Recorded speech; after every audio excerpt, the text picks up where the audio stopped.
But, I would like to explain a little bit what is intuition, because intuition is really a bad word.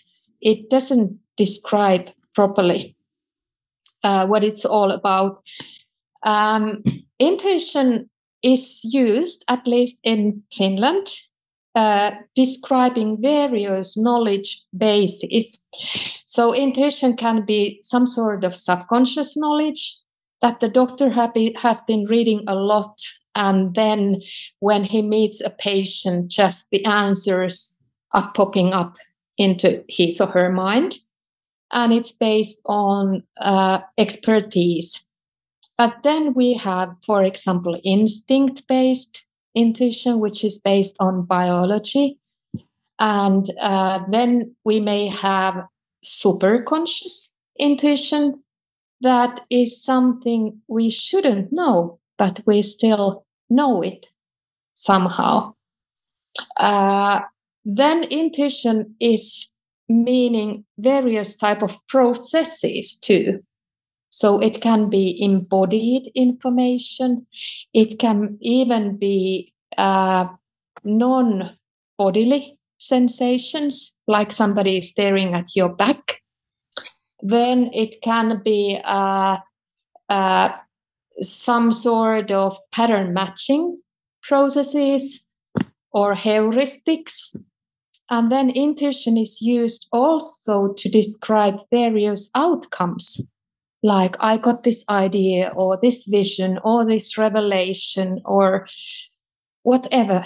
So intuition is a label for too many things. Yeah. And that's why it makes it complex, because when I'm talking about intuition, I may refer to different intuition than you. So therefore, we need to have better words. We need to have discernment skill so that we can discern what's the knowledge basis of this, because the knowledge basis may affect that it's even more reliable or less reliable. Sometimes then intuition is confused with emotions. All the time. You may have, subconscious wishes or fears or desires, and then you think this is the best idea in the world, and then it's just crap. Or sometimes it can be confused with imagination.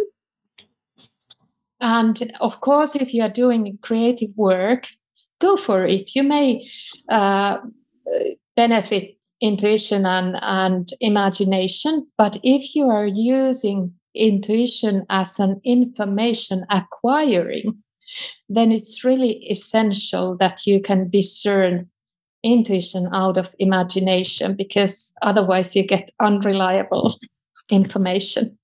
I sometimes think of that as the difference between, I don't know, Picasso coming up with a unique idea to paint a picture of a lady with both eyes on the same side of her head, which is brilliant imagination and original and unique.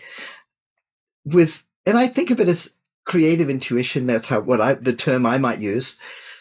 But that's very different from, Einstein getting some insight, which he himself described as an intuitive process, into the workings of physical reality. I mean, that's a different level. And it's more to do with actually, insight and understanding of what is real. Yeah. So how do you tell the difference? Do you have a method for that? Yes. Actually, imagination is flexible. You can manipulate it. And do you want that we make a short exercise on that? Because it's quite easy to discern. I would love to do that. Okay, so please close your eyes. Okay.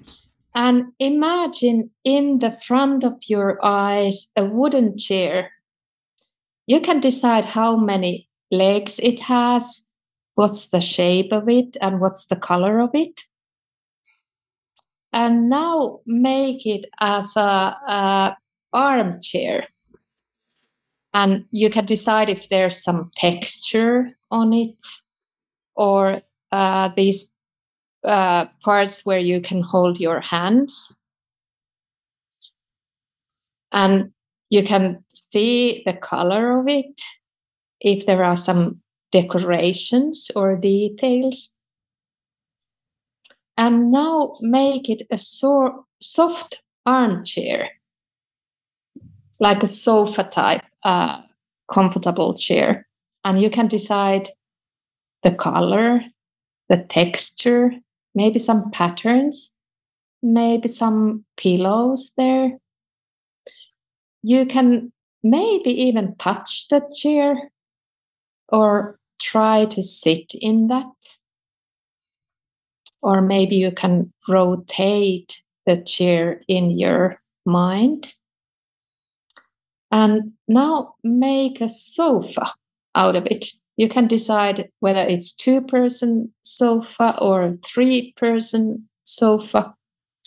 Are there any pillows or decorations or details? Okay, and now you can open your eyes. Were you able to see something? Sure.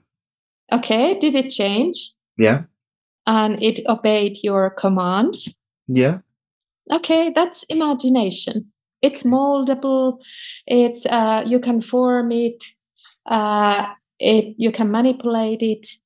But often intuition comes in an image that you can try to change, but then it returns back into the original form. But of course, these internal dimensions you need to research. So this is the typical way to most of the people, but there may be exceptions. So some people don't see anything. It doesn't matter. They may smell, they may sense, they may feel it in other ways. So it doesn't matter even if you don't see. But the point is that intuition is said to be more fixed and imagination is manipulative.